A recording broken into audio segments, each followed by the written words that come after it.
Welcome to First Beliefs, the podcast dedicated to exploring the ancient wisdom, spiritual traditions, and sacred knowledge that human beings have carried across thousands of years of living, searching, and reaching towards something they could feel but not always name.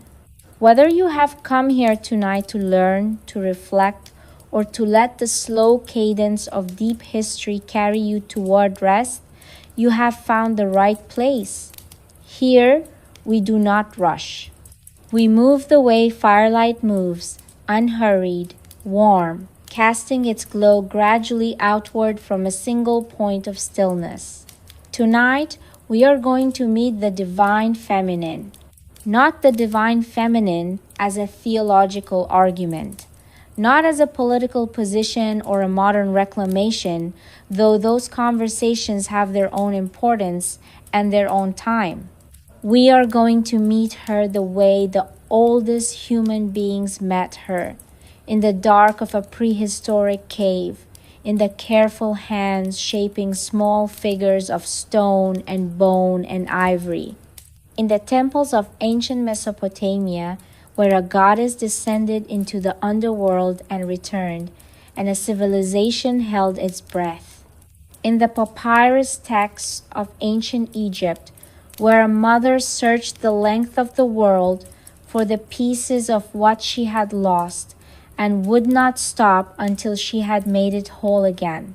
In the sacred landscapes of the Indus Valley, of ancient Greece, of the high plateaus of Mesoamerica, everywhere that human beings looked at the mystery of life and saw in its face something feminine and something holy. This episode is called The Woman Who Became a Goddess, Divine Feminine in Early Religions.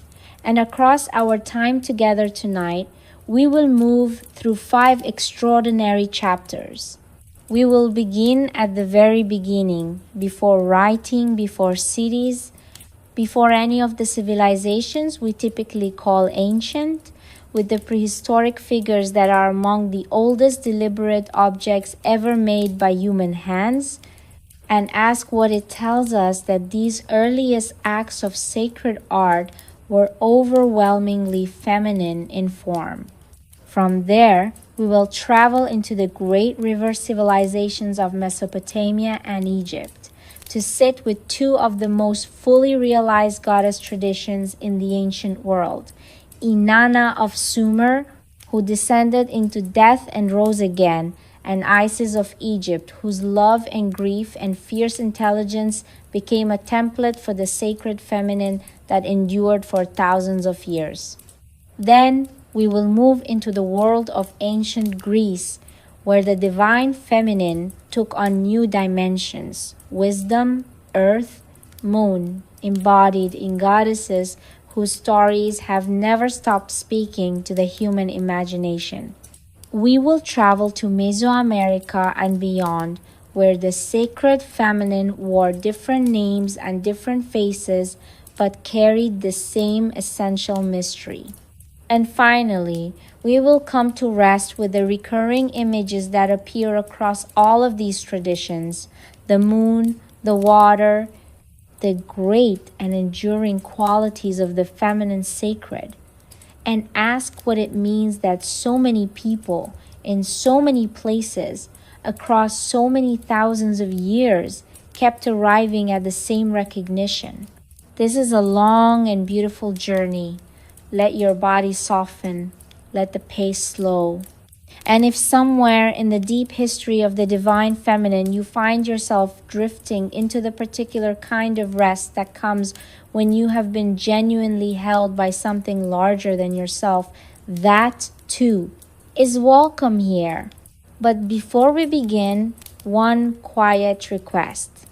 If this podcast brings you something of value, a new understanding, a moment of genuine stillness, a story that stays with you into the morning, please take a moment now to subscribe to First Beliefs on YouTube. Leave a comment below telling us which goddess tradition or aspect of the sacred feminine you would most like to explore further. Your voice shapes this community, and every comment is read and genuinely considered. If tonight's episode moves you, share it with someone in your life who is drawn to ancient wisdom, to the spiritual lives of our ancestors, or to the deep question of what the sacred truly is. Every subscriber, every like, every share you offer helps this space reach the people who need it most. Now, let us go back to the beginning. Let us go back to the hands that first shaped the sacred feminine in stone. Part 1. The First Mother. Prehistoric and Earliest Sacred Feminine. Before writing, before cities, before the wheel and the plow and the organized complexity of civilization as we know it, in the deep past of human prehistory, across the cold landscapes of Europe and the wider world, something was being made with careful hands. Small figures, carved from stone or bone or ivory or fired clay. Figures of woman, or rather, figures that emphasize those aspects of the female form most directly associated with the generation and sustaining of life. Wide hips, full breasts, the rounded belly of pregnancy, the forms of fecundity and abundance made small enough to hold in a palm, to carry, to place in a particular spot within the living space with evident intention. These figures, sometimes called Venus figurines by modern scholars, though the name belongs to a much later tradition and the figures themselves long predate any civilization that would have recognized that name, appear across an enormous geographical range. They have been found in sites stretching from Western Europe across the plains of Russia and into parts of the Middle East, with examples dating back as far as 35,000 years before the present. They are among the oldest examples of deliberate artistic creation known to the human record. We cannot know with certainty what these figures meant to the people who made and used them. The inner life of the humans of the deep prehistoric past is not accessible to us in any direct way. But the consistency of the forms, the repeated emphasis on the same bodily features across sites separated by thousands of kilometers and thousands of years, suggests that something consistent was being expressed. Some shared understanding or shared feeling or shared need was finding its way into these small and careful objects. Many scholars of prehistoric religion have reflected that these figures may have been connected to a reverence for the generative powers of existence, for the mystery of birth and growth and sustenance that the female body so directly embodied. In a world where the continuation of the community depended on the successful bearing and nursing of children, where the cycles of nature, the return of warmth and the growth of food were matters of survival, the powers of fertility and generation were not abstract philosophical concepts. They were immediate, urgent, and potentially sacred realities. The female body in this context was a natural focus for sacred attention. It was the place where new life came from, where what had not yet existed became what now existed, where the transition from absence to presence, perhaps the most profound transition of all, occurred in a way that was visible and tangible and intimately connected to the ongoing life of the community. To honor this with careful making, to create a figure that captures something of this power and to treat that figure with reverence was a way of acknowledging and perhaps of engaging with what was most essential about existence. As human civilization developed and the first settled communities arose, as agriculture brought the regular cycle of planting and harvest into the center of human life, the reverence for generative powers found new contexts and new expressions. The earth itself, which received the seed and returned the harvest, became understood in many traditions as a feminine presence. The great mother who sustained life was not only the human mother who bore and nursed children. She was the ground beneath the feet, the dark, fertile, endlessly giving body of the earth from which all living things ultimately derive their existence. This extension of the feminine sacred from the human body to the body of the earth itself is one of the most significant moves in the history of religion. It created a way of understanding the natural world, not as an impersonal collection of forces and materials, but as a living, feminine presence, generous and nurturing when approached with care, potentially withdrawing her gifts when treated with disrespect or neglect. The relationship between the human community and the land became, in many traditions, a relationship between human beings and the divine feminine, a relationship that required attention, gratitude, and the ongoing acknowledgement of dependence and connection. This was the world into which the first great civilizations were born, and it shaped in ways both obvious and subtle the religious imaginations that those civilizations developed and elaborated across the centuries. Part 2: Inanna, Isis, and the great goddesses of the ancient world. The first cities of the ancient world arose in the river valleys in Mesopotamia between the Tigris and Euphrates, in Egypt along the Nile, in the Indus Valley along the great rivers of what is now Pakistan and northwestern India.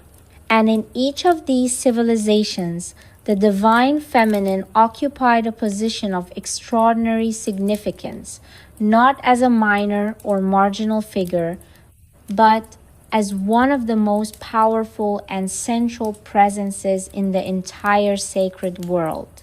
In the civilization of ancient Sumer, among the earliest urban cultures known to history, flourishing in the southern region of Mesopotamia more than 5,000 years ago, the most important divine figure was a goddess.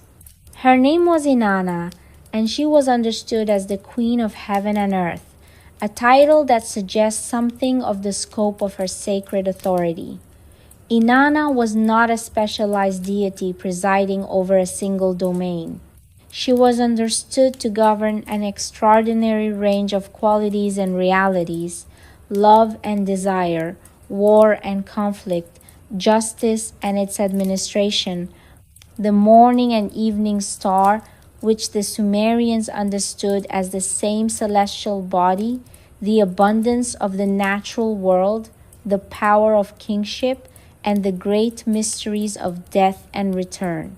This last aspect of Inanna's nature, her relationship with death and return, is explored in one of the oldest surviving narrative poems in human history, The Descent of Inanna, a Sumerian text that tells the story of the goddess choosing to travel into the underworld, the realm of death, which was ruled by her sister Ereshkigal. The reasons for the descent are given in various ways in different versions of the story, but the narrative follows Inanna as she passes through 7 gates on her way into the underworld, surrendering at each gate one of her divine attributes: her crown, her jewelry, her royal robes, until she arrives before her sister stripped of everything, vulnerable and exposed. What happens next in the story involves death and resurrection. Inanna is killed in the underworld and then restored to life through the intervention of beings sent from the realm above. And she returns to the upper world, changed by what she has encountered, with a depth of understanding that only the one who has traveled to the darkest place and returned can possess. Early thinkers and scholars who have studied this narrative across many generations have noted its resonance with the cycles of the natural world, with the movement of the planet associated with Inanna through its periods of visibility and invisibility in the sky, with the descent of the growing world into the cold and dark of winter and its return in spring. But the narrative is also understood as something more than a nature allegory.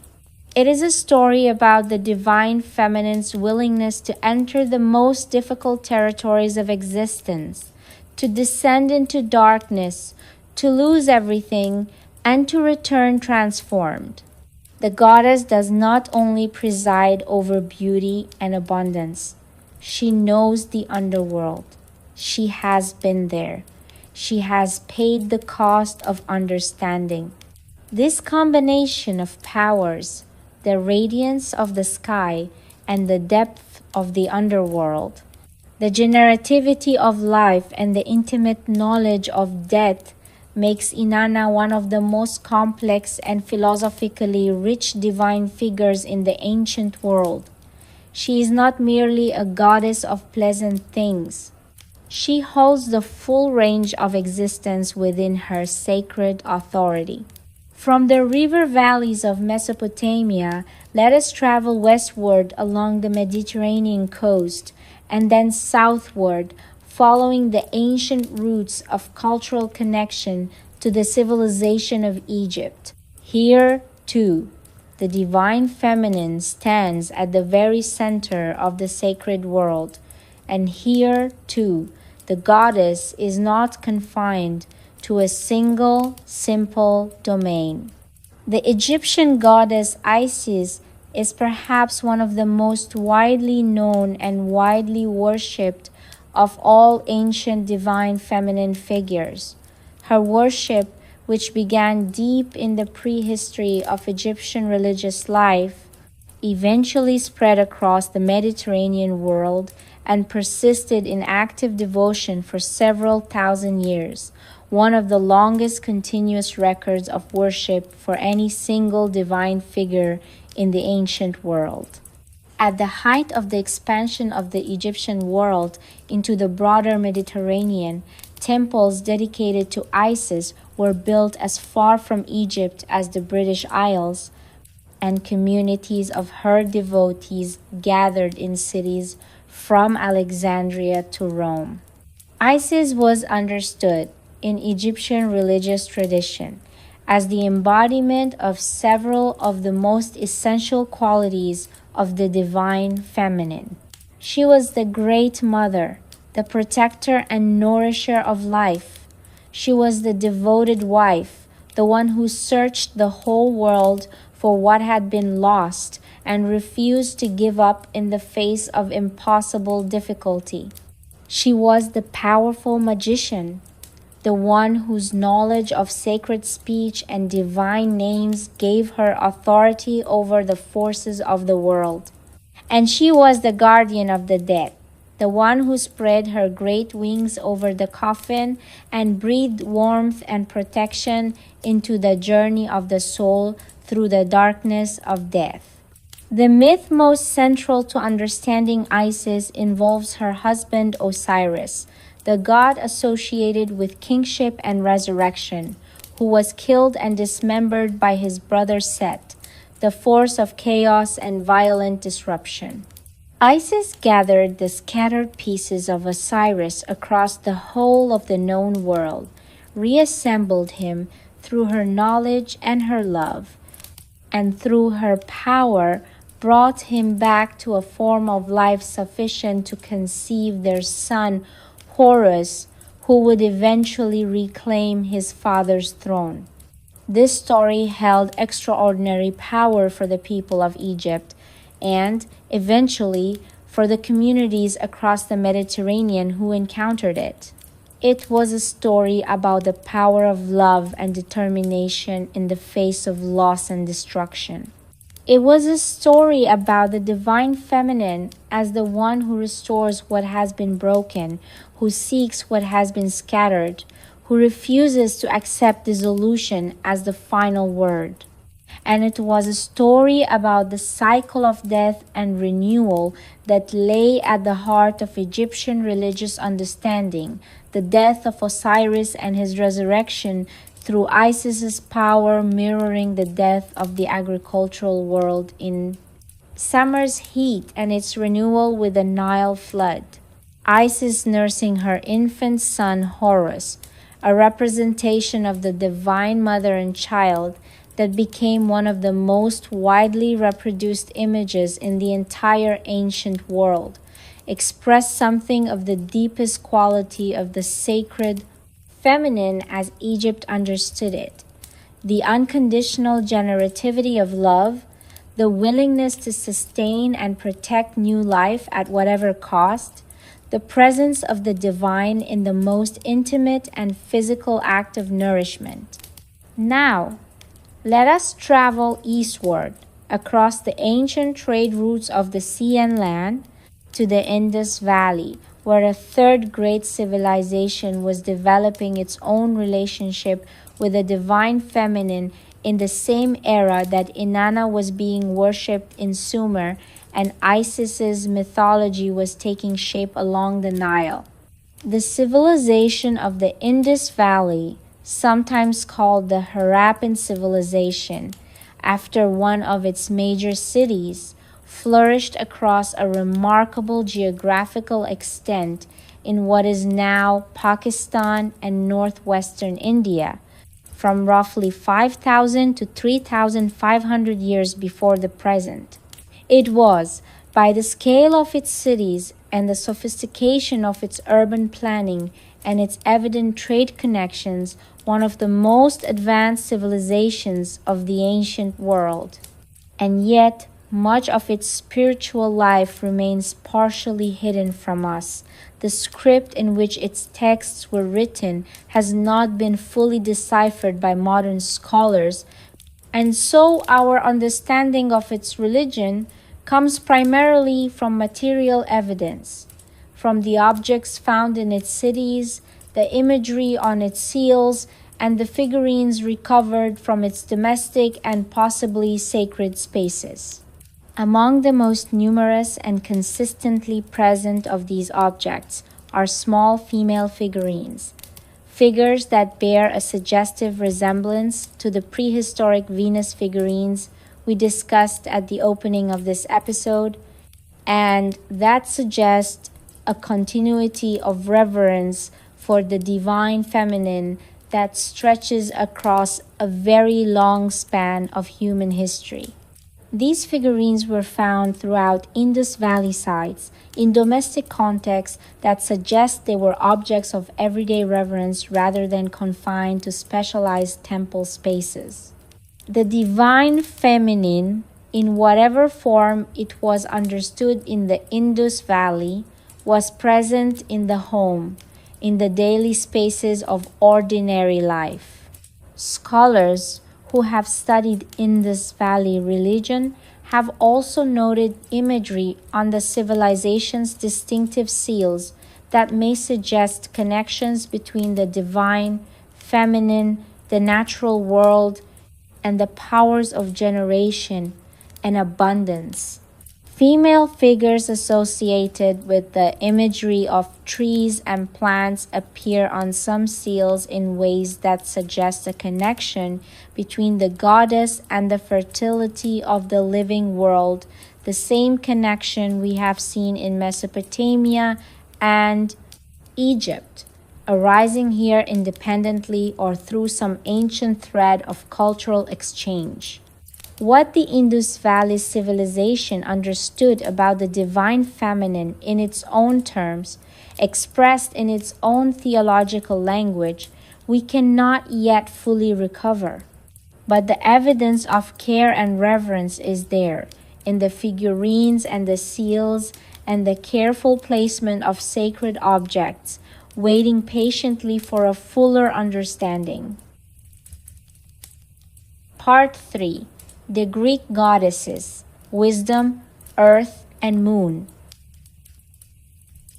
The world of ancient Greece was a world of many gods, a rich and complex divine family whose members presided over every dimension of human life and natural reality.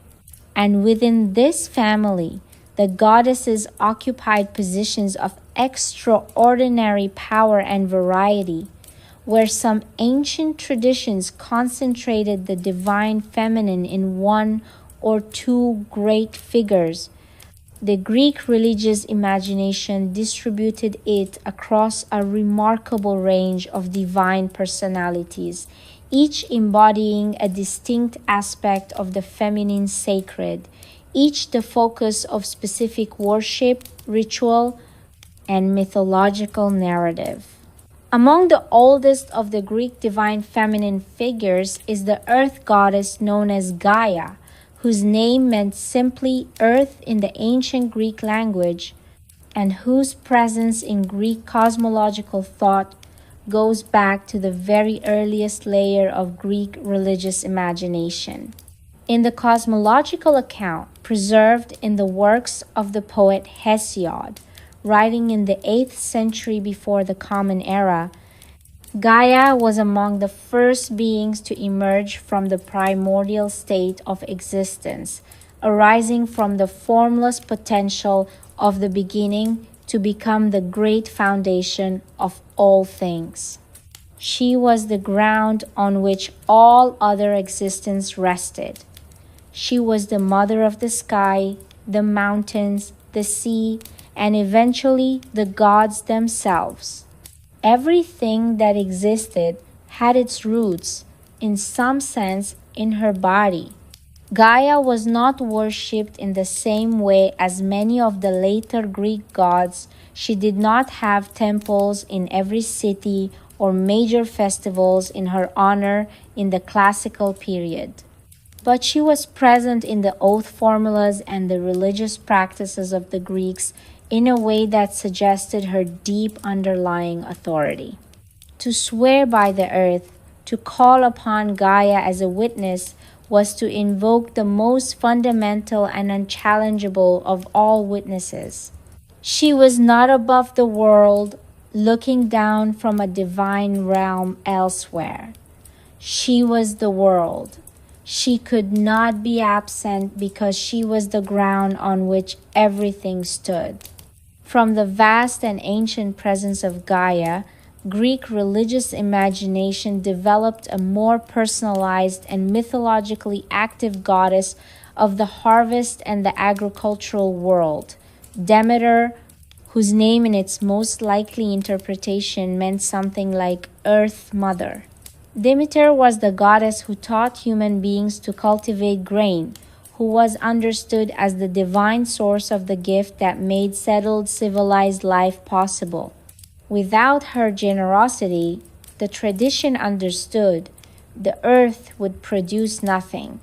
The harvest existed because Demeter permitted it. The myth at the center of Demeter's sacred story is one of the most powerful and psychologically resonant narratives in all of ancient Greek religion. Her daughter Persephone was taken to the underworld in the mythological account, drawn down into the realm of the dead against her will, and Demeter, bereft of her daughter, allowed the earth to become barren. The crops failed. The animals did not breed. The world moved toward the kind of absolute stillness that was the opposite of life. And only when a resolution was reached, when Persephone was permitted to return to the upper world for a portion of each year, Did Demeter allow the earth to become fertile again?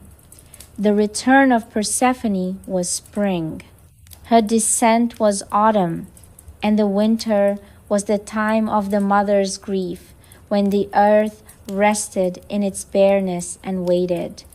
This myth was the center of one of the most important and long-lasting religious institutions of the ancient Greek world, the Eleusinian Mysteries. Celebrated at the town of Eleusis near Athens for nearly 2,000 years, from the earliest period of Greek civilization until the 4th century of the Common Era, the Eleusinian Mysteries were a series of sacred rites performed each year in honor of Demeter and Persephone, centered on an experience of initiation that participants consistently described as transforming their relationship with death. What happened in the innermost sanctum of the Eleusinian rites was kept in careful secrecy. Initiates were bound to silence, and the secret was, remarkably, largely kept. But ancient sources suggest that the experience involved some kind of encounter with the cycle of death and return embodied in the myth of Persephone, some direct engagement with the mystery that Demeter's grief and Persephone's return dramatized. To be initiated into the Eleusinian Mysteries was understood to change one's relationship with death, to offer a reassurance, or perhaps a direct experience that the journey into the darkness was not the end, that something returned, that the Great Mother's love was stronger than the finality of dissolution, as it had proven stronger than the loss of her daughter. Alongside the earth goddesses of the Greek tradition stood a figure of very different character but equally ancient presence, Athena, the goddess of wisdom, craft, and the strategic intelligence that allows human beings to build and to protect what they have built. Athena was, in the mythology of the classical period, born, fully formed, and armored from the head of Zeus, a striking image that suggests the identification of wisdom with something that arises complete and ready, rather than growing gradually from small beginnings. Athena was the patron of Athens, the great city that bore her name, and her temple, the Parthenon on the Acropolis, was among the most magnificent buildings of the ancient world. She was honored as the divine source of the qualities that civilization most needed, not just intelligence in the abstract sense, but the practical wisdom that knew how to apply thought to the real challenges of existence. She was the goddess of the weaver's craft and the potter's art. She was the patron of the soldier who fought with strategy rather than mere force. She was the inspiration of the architect and the judge. Wisdom, in her person, was not contemplative and withdrawn. It was active, engaged, and deeply invested in the quality of the human world. The moon, in Greek tradition, was the domain of several goddesses, most notably Selene, the moon herself, and Artemis, who was understood as the goddess of the hunt, of the wilderness, of the threshold spaces between the cultivated and the untamed.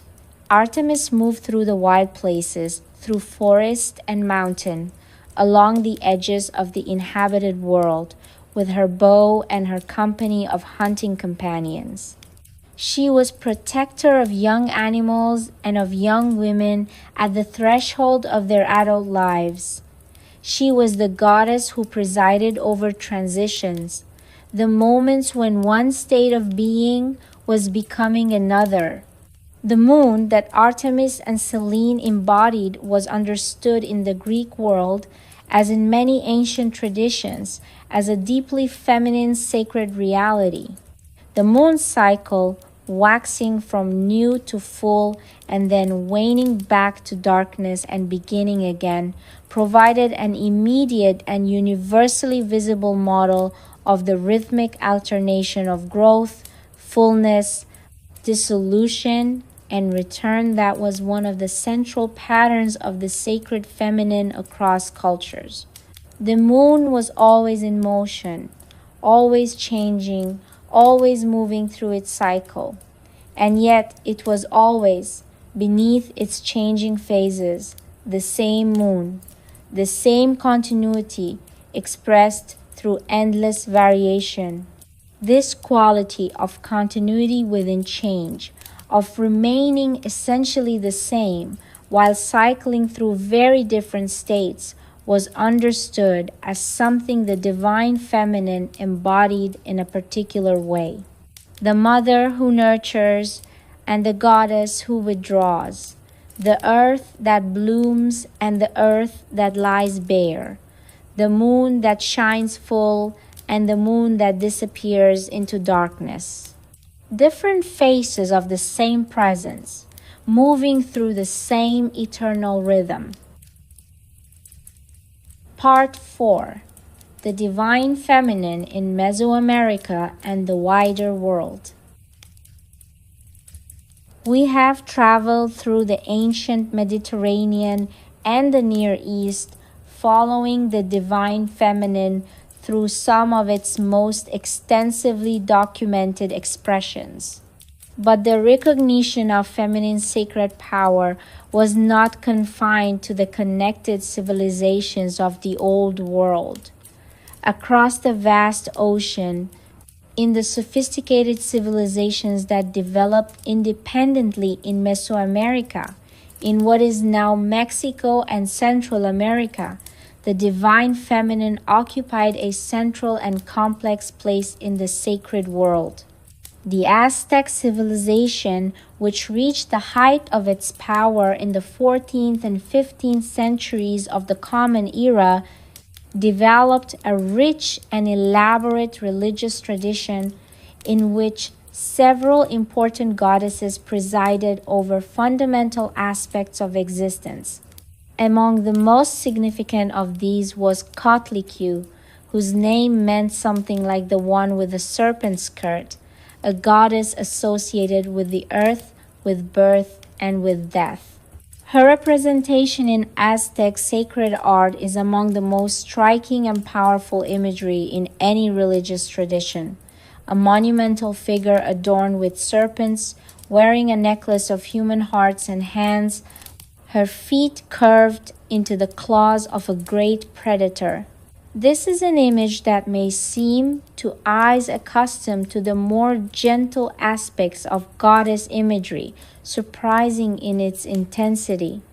But Kotlikue embodied something that the Aztec religious imagination understood as an essential truth about the divine feminine, that the power which gives life and the power which receives it back at death are not separate powers, but aspects of the same sacred reality. The earth that nourishes also claims, the mother who gives birth also receives the bodies of the dead back into her embrace. The same dark soil that holds the seed holds the bone. This understanding of the divine feminine as the encompassing power of both life and death, as the one who holds the whole cycle, not merely the pleasant half of it, appears across many traditions, as we have seen in the figure of Inanna and in the descent narratives of Greek mythology. The goddess who only gives and never takes would be an incomplete figure. She would not truly be the power of existence, but only of its more comfortable aspects. The full divine feminine in many ancient traditions holds both, the blooming and the withering, the birth and the death, the dark of winter and the warmth of spring.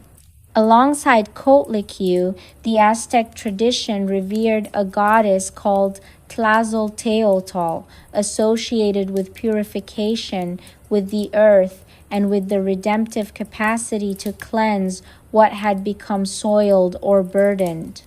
Tlazolteotl was a goddess of forgiveness in a very concrete sense. She was understood to receive and absorb the confessions of the people, taking into herself the weight of wrongdoing and releasing the person who had carried it. This association of the earth goddess with purification, with the capacity to receive what is broken or harmful and transform it, reflected a deep intuition about the earth's own capacity for this kind of is transformation. The earth receives what dies and makes it, in time, the foundation of new life. Further south, in the Inca civilization of the Andes that we visited briefly in our episode on sacred mountains, the divine feminine was present in the figure known as Pachamama, whose name meant something like Earth Mother or World Mother in the Quechua language. Pachamama was understood as the living being of the earth itself, not a goddess who lived somewhere else and presided over the earth from a distance, but the earth directly, understood as a conscious and sacred feminine presence. The relationship between Andean communities and Pachamama was understood as a relationship of genuine reciprocity. The earth gave abundantly, continuously, with the generosity of a mother, and human beings were expected to give back in kind. Offerings to Pachamama of food, of drink, of the things most valued in daily life were made regularly and with genuine feeling, not as transactions designed to purchase future benefits, but as expressions of gratitude and relationship.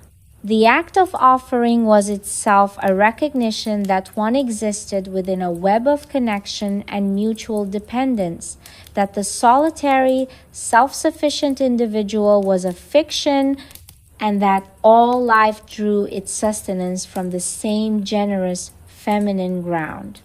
This quality of reciprocity, of understanding the relationship with the divine feminine as a genuine relationship, one that required ongoing attention and gratitude and the acknowledgement of dependence, appears across many of the traditions we have explored.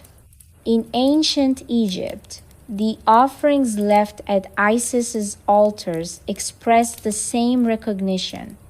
In Mesopotamia, the elaborate rituals performed in honor of Inanna embodied the same understanding. In the Eleusinian traditions of Greece, the first fruits of the harvest were brought to the goddess before any other use was made of them, the acknowledgement of the source before the enjoyment of the gift. The divine feminine in all of these traditions was understood not as a power that operated independently of human acknowledgement and relationship, but as a presence that was engaged, that responded to the quality of attention and reverence brought to it, that was, in some meaningful sense, in relationship with the communities that honored it. This was not a cold or mechanical sacred reality, distributing benefits according to a fixed formula. It was something more like a living bond, a connection between human beings and the generative powers of existence that was sustained by care and allowed to weaken through neglect. Among the traditions not yet visited in our journey is the profound reverence for the divine feminine that has persisted in the Hindu tradition, one of the oldest continuously practiced religious traditions in the world, with roots extending back to the ancient Indus Valley civilization and the early Vedic culture of the second millennium before the Common Era. In Hindu tradition, the divine feminine is understood through the concept of Shakti, a Sanskrit word meaning power or energy, which refers to the primordial divine feminine power that animates all of existence. Shakti is not one goddess among many, though she takes the forms of many goddesses. She is the power through which all divine action occurs, the energy that makes the universe move and change and live. Without Shakti, the tradition reflects, even the greatest of the gods would be inert. She is the animating principle of all that is. Shakti takes form in many goddess figures within the Hindu tradition. In Parvati, the gentle mountain goddess and consort of Shiva, who embodies the loving and nurturing aspects of the divine feminine. In Durga, the fierce warrior goddess who rides a lion into battle against the forces that threaten the order of existence, embodying the protective and unstoppable power of the feminine sacred. In Kali, perhaps the most dramatically depicted of all the Hindu goddesses, dark, fierce, wreathed in the imagery of death and transformation, who embodies the understanding that the divine feminine is not confined to the gentle and the nurturing, that the power which sustains existence is also the power that destroys what has become an obstacle to its continuation. And in Saraswati, the goddess of wisdom, learning, music, and the arts, a figure whose river name connects her to the ancient sacred waters of the Vedic world, and whose presence in the tradition suggests that creative intelligence and the love of beauty are themselves divine qualities, expressions of the sacred feminine that are as essential to human flourishing as food and warmth and shelter. In the Shakti traditions of Hinduism, goddess worship, sometimes called Shaktism, became a fully elaborated theological and philosophical system with its own texts, its own practices, its own understanding of the nature of the divine. These traditions understood the universe itself as the body of the goddess, as the continuous self-expression of the divine feminine in the form of all that exists. Every river, every mountain, every living creature, every moment of beauty or terror or love, all of it was understood as Shakti, expressing herself through the endless creativity of her own nature. Part 5. The moon, the water, and the enduring feminine. As we move toward the close of our journey tonight, it seems right to rest for a while with some of the recurring images and symbols through which the divine feminine has been understood across so many different traditions. Because beneath the diversity of names and stories and theological systems, certain images appear again and again, as if they are not simply cultural conventions, but something more fundamental, something that the human imagination keeps finding independently and across great distances when it turns its attention to the sacred feminine. The moon is perhaps the most universal of these images. In traditions separated by oceans and millennia, in Mesopotamia and Greece, in ancient China and pre-Columbian America, in the Celtic world of Northern Europe, and the indigenous traditions of the Pacific Islands, the moon was understood as a feminine, sacred reality. This was not a uniform or simple identification. Different traditions understood the moon's feminine quality differently, gave it different names and different mythological contexts, connected it to different aspects of the sacred feminine.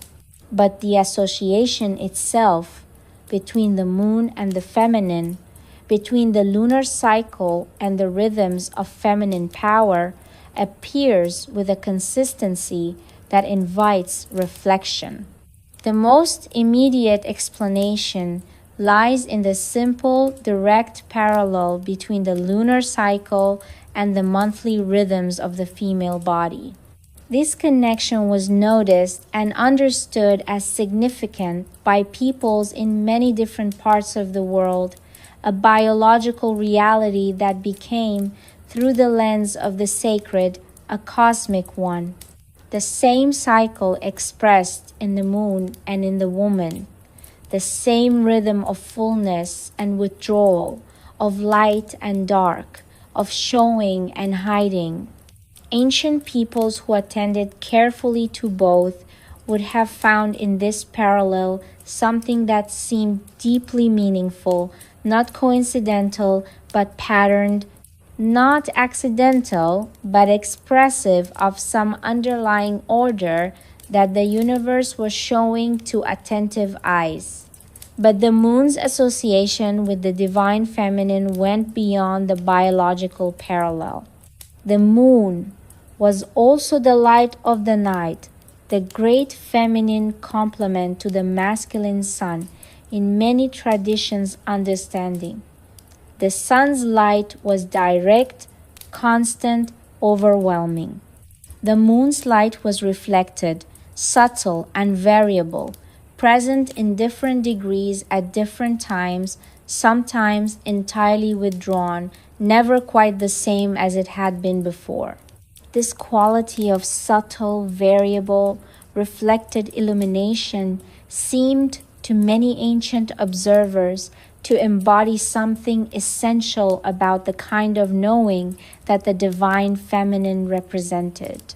Not the direct blaze of noon, but the softer, more complex light of the moon that revealed the world in a different register, more mysterious, more suggestive, more attuned to the qualities of depth and shadow that direct sunlight tends to obscure. Water, too, appears consistently in the imagery of the divine feminine across many traditions.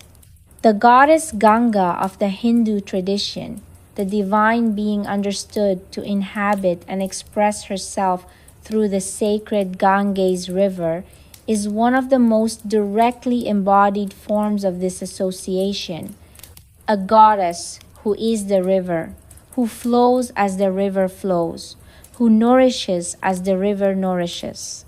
But the connection between the divine feminine and sacred waters appears from Egypt to Mesoamerica, from the ancient Near East to the Celtic traditions of Europe.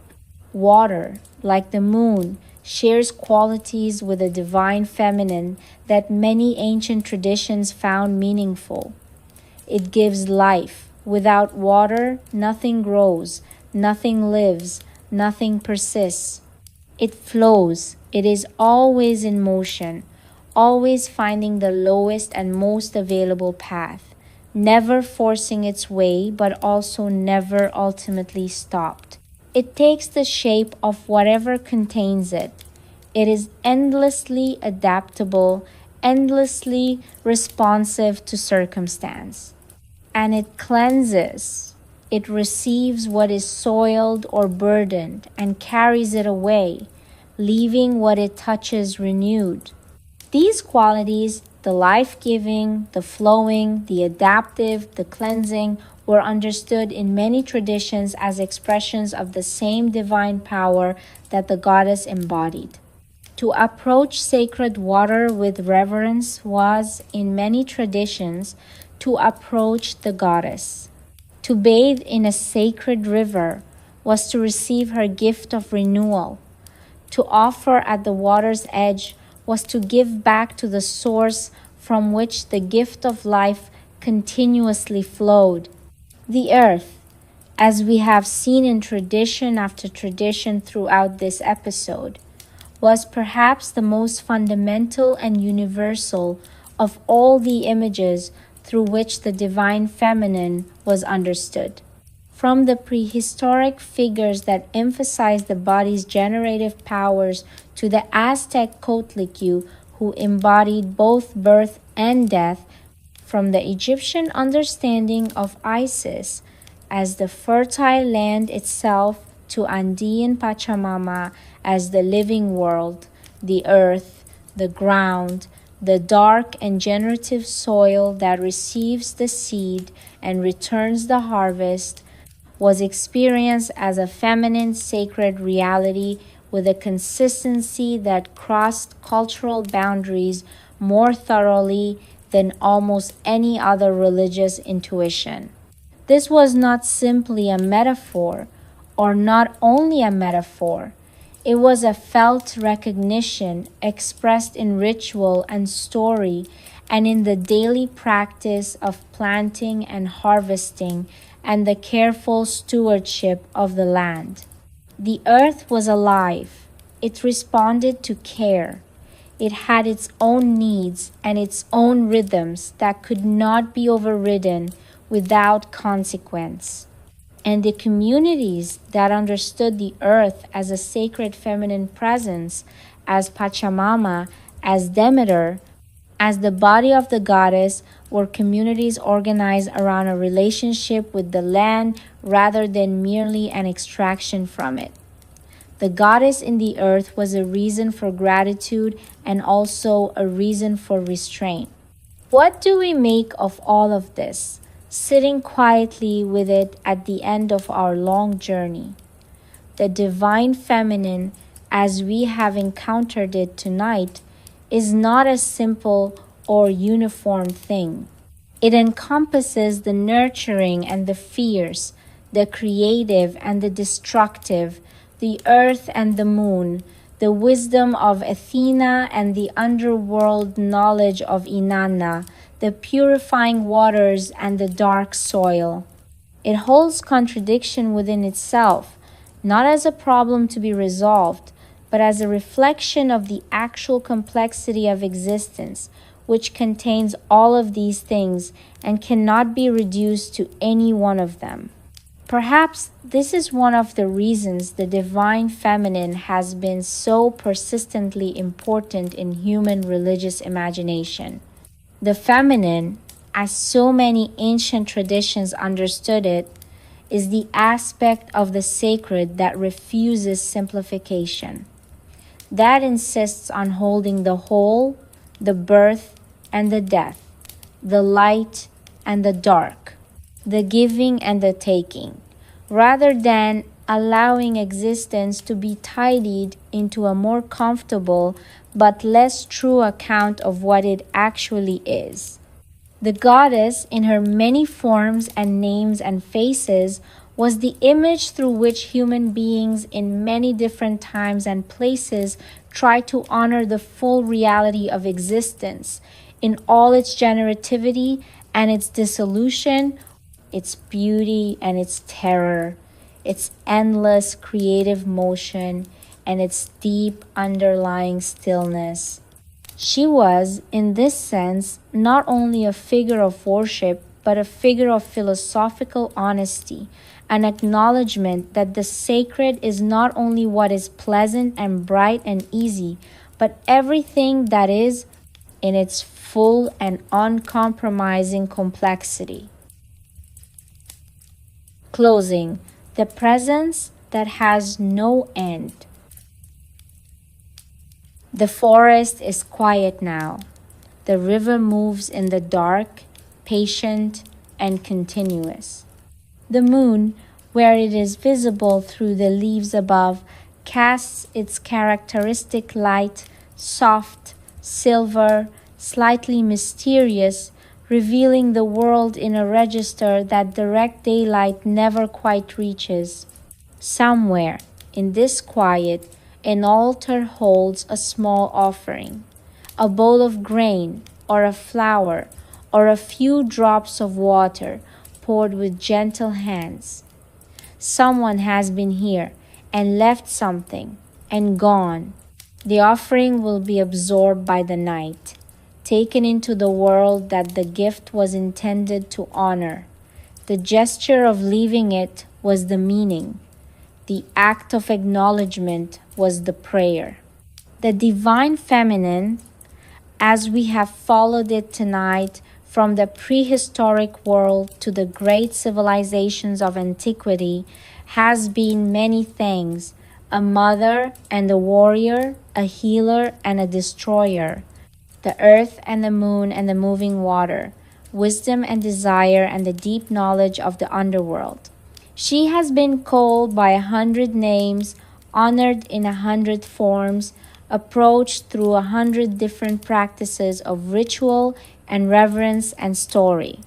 But through all of this variety, something has remained constant: the sense of a presence that is not distant but near, that is not above the world, remote and uninvested, but within it, in the dark soil and the moving water, in the body of every woman who has ever brought a child into the world, in the cycle of seasons and the phases of the moon. A presence that gives and receives, that creates and dissolves, that holds the full range of existence within its sacred authority without flinching. The first humans who shaped those small figures from stone and bone, pressing the forms of generative life between their careful hands, were reaching toward this presence. The priests and priestesses of Inanna, who recited her hymns in the lamplit temples of ancient Sumer, were reaching toward it.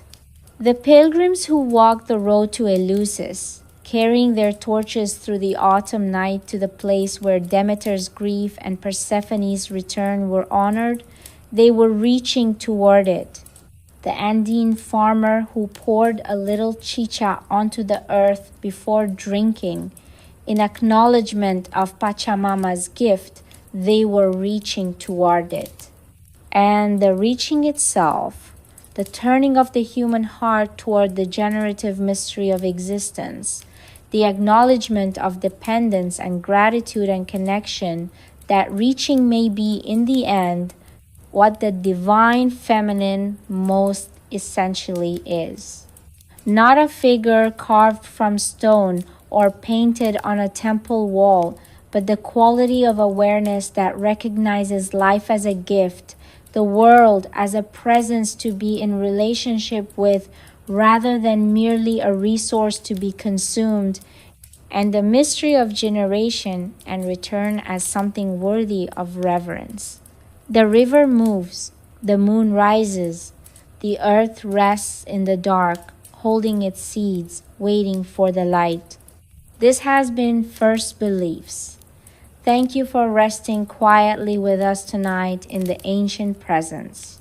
Until next time, may you find the sacred in the near and the familiar, as so many before you have found it, in the earth beneath your feet and the water in your hands and the soft light of the changing moon.